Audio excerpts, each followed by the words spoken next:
Hello students, আমি Nitish sir জ্ঞানজ্যোতি coaching সেন্টারের পক্ষ থেকে তোমাদের প্রত্যেককে জানাই আরও একবার স্বাগত। তো স্টুডেন্টস, আজকে আমি তোমাদের সঙ্গে আলোচনা করব সিবিসিএস 6 সেমিস্টার যে সমস্ত ছাত্রছাত্রীরা রয়েছে, তোমরা যারা ডিএসই হিসাবে হিস্ট্রি নিয়েছো তাদের জন্য আজকে ডিএসই হিস্ট্রি সাজেশনস নিয়ে কিন্তু আমি আজকের এই ক্লাসটিতে আলোচনা করব। যারা আমাদের অনলাইন ক্লাসে যুক্ত হতে চাইছো তারা অবশ্যই যোগাযোগ করতে পারো আমাদের অফিসিয়াল নাম্বার 7076398606 নম্বরে অথবা 6295916282 নম্বরে। তোমাদের টোটাল কোর্স ফি রয়েছে তোমাদের এই সাধ্যের মধ্যে শুধুমাত্র 499 রুপিস। তো দেরি কিসের, আজই যোগাযোগ করো আমাদের সঙ্গে এবং যুক্ত হয়ে যাও আমাদের জ্ঞানজ্যোতি কোচিং সেন্টারে।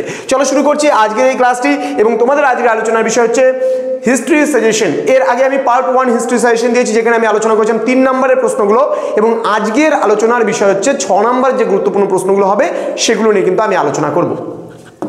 দেখো, বেসিক্যালি 6 নম্বরের প্রশ্নগুলো কি কি রয়েছে তোমাদের একেবারে 100% কমন। তার কারণ তোমাদের কিন্তু 6 নম্বরে 4টে প্রশ্ন উত্তর লিখতে হয়, 4 6 24 নম্বর তোমরা এখান থেকে ক্যারি করতে পারবে টোটাল।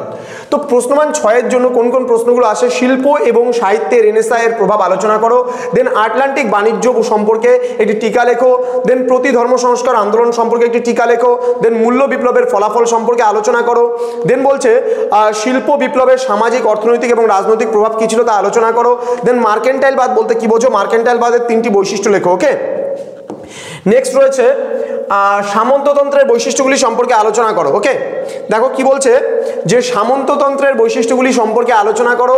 নেক্সট প্রশ্ন, ইউরোপে শিল্প বিপ্লবের সূচনার কারণগুলি লেখো, দেন মার্টিন লুথার সম্পর্কে টিকা লেখো। Very very important questions, very very important. Then ইউরোপে ধর্ম সংস্কার আন্দোলনের প্রভাব সম্পর্কে আলোচনা করো, এটাও খুব গুরুত্বপূর্ণ প্রশ্ন কিন্তু। হ্যাঁ, নেক্সট দাস বাণিজ্য এবং ইউরোপে তার প্রভাব সম্পর্কে সংক্ষিপ্ত আলোচনা করো। দেন 16 শতকের মূল্য বিপ্লবের কারণ লেখো। দেন ধর্ম সংস্কার আন্দোলনে উলরিখ জুইংলির অবদান আলোচনা করো। দেন সংস্কারবাদী আন্দোলনে মার্টিন লুথারের ভূমিকা। দেখো, এই প্রশ্নটা আর এখানে মার্টিন লুথারের একটা প্রশ্ন আছে, এই প্রশ্ন দুটো কিন্তু সেম প্রশ্ন। ওকে, এই দুটো সেম প্রশ্ন। যদি আমি যেহেতু এখানে একটু আলাদাভাবে কোশ্চেনটা সেহেতু অথবা দিয়ে দেওয়া উচিত ছিল, আমি কিন্তু এখানে আলাদাভাবে করে দিয়েছি।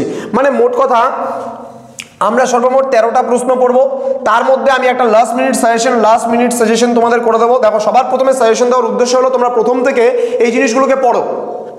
অনেক স্টুডেন্ট আমায় প্রশ্ন করে, স্যার আমরা 2 বছর 3 বছর ধরে পরীক্ষা দিচ্ছি, পাসই করতে পারতেছি না। দেখো, পাসটা করবে কি করে? বছরের প্রথম থেকে আমরা যে ক্লাসগুলো দিচ্ছি কন্টিনিউ, সেই ক্লাসগুলোকে দেখো, আমরা সাজেশনসগুলো প্রোভাইড করছি সেগুলোকে দেখো, ক্লাসেসগুলো নিচ্ছি সেগুলোকে দেখো, সিলেবাস থেকে শুরু করে ইচ অ্যান্ড এভরিথিং তোমাদের এই ইউটিউব চ্যানেলের মাধ্যমে আমরা করিয়ে দিচ্ছি। সুতরাং তোমরা প্রথম থেকে যদি রেগুলারলি না, প্রতিদিন যদি 1 ঘন্টা করেও পড়ো না, 24 ঘন্টা সময় আছে। 24 ঘন্টার মধ্যে দেখা গেল তুমি 8 ঘন্টা থেকে 10 ঘন্টা ঘুমোচ্ছ, কিন্তু সেখান থেকে তুমি 1 ঘন্টা মাইনাস করে 1 ঘন্টা সময় দাও না, তুমি কর্ম করো, কিন্তু তারপরেও কিন্তু কর্ম করেও পড়াশোনাটা করা যায়। সুতরাং খালি মোবাইল ফোন নিয়ে এদিক ওদিক না বেরিয়ে 1টা ঘন্টা করে যদি তুমি কলেজে পড়ার পরেও যদি যারা পাস কোর্স নিয়ে পড়ছো 1 ঘন্টা করেও যদি রেগুলার পড়ো, তোমরা কিন্তু পরীক্ষায় পাস করে যাবে, কোনো অসুবিধা হবে না।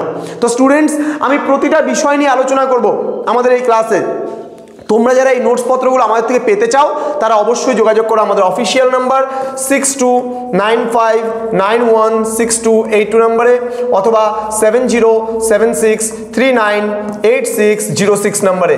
তোমাদের টোটাল কোর্স ফি মাত্র 499। এটা কিন্তু গেল পার্ট 2 ভিডিও, এরপর আমি পার্ট 3 ভিডিও নিয়ে আসবো, যেখানে আমি আলোচনা করব 12 মার্কসের একেবারে 100% কমন প্রশ্নগুলোকে নিয়ে। তো স্টুডেন্টস, তোমাদের সঙ্গে দেখা হচ্ছে খুব তাড়াতাড়ি নতুন একটা ভিডিও নিয়ে। তোমরা প্রত্যেকেই ভালো থেকো, সুস্থ থেকো।